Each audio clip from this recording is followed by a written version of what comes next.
A young lady was confronted in a public place when she entered. You are right that men and women.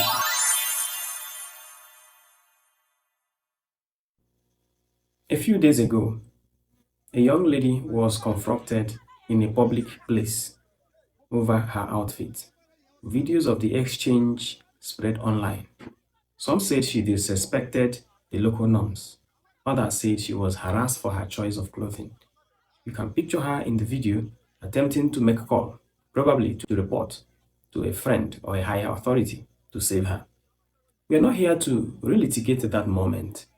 We are here to unpack the principle behind it. To do that, I've brought two perspectives. Both we argue from principle, not just emotions. Then, hear the debate. When it's over, I'll ask you which side you support and why. Jay, you see now how you addressed. That is how you will be addressed. If the young lady was covering herself, nobody would embarrass her. It's because her dressing invited whatever she got. The core issue is this: freedom doesn't exist in a vacuum. Every public space runs on unspoken contracts. When you enter that space, you accept its norm. Dress signals intent.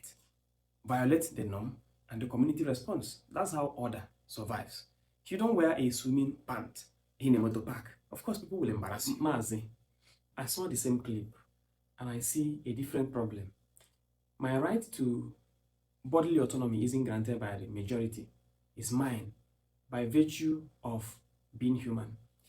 If rights depend on conformity, they are not rights.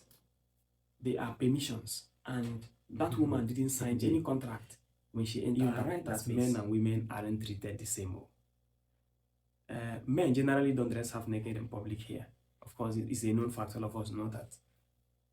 And when they do, they also get called out. The asymmetry exists because the norm itself is asymmetric. My point is, if you want to change the norm, you still operate inside the world as it is. Expecting identical treatment when behavior isn't identical is how you get blindsided. Mazi, that's exactly the problem. The norm is asymmetric because we've decided women's bodies are public property in a way men's aren't. You can't use men don't do it as proof that women shouldn't. That's secular. If the standard only applies on one sex, it's not a standard of public order. It's a standard of control.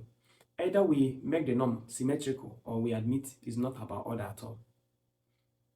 Jay, I'm not saying it's fair. I'm saying it's real. And in the real world, risk isn't distributed equally. Prudence isn't about endorsing that inequality. It's about navigating it without paying the cost alone. You can reject the norm and still choose when and where to confront it. Mazi, and that's where we differ.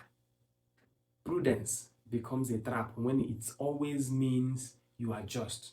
If the only safe path is for women to conform, then choice is an illusion.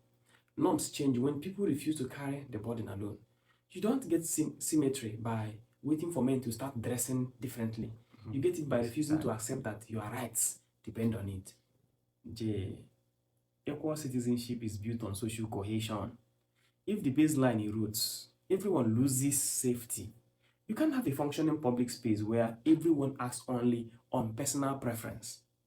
The street doesn't change for one person. Respect is something that is earned. And dressing with respect earns it faster than any argument. Like I said before, if the young lady had dressed properly, I guess nobody would have embarrassed her.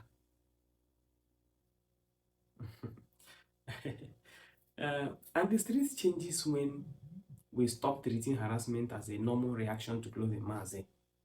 If we tell women to shrink themselves to stay safe, we are telling society that women's freedom is negotiable. I want a world where I can walk freely without adjusting myself first. That's the only way norms actually change. I guess you enjoyed the debate. Here, two principles collided. Side A is a social contract, and order come first. Personal choice exists inside shared norms. Side B debated on autonomy and equal citizenship come first. Here, responsibility belongs to the person who harms, not the person who dresses. Both want safety and dignity. They disagree on who bears the burden.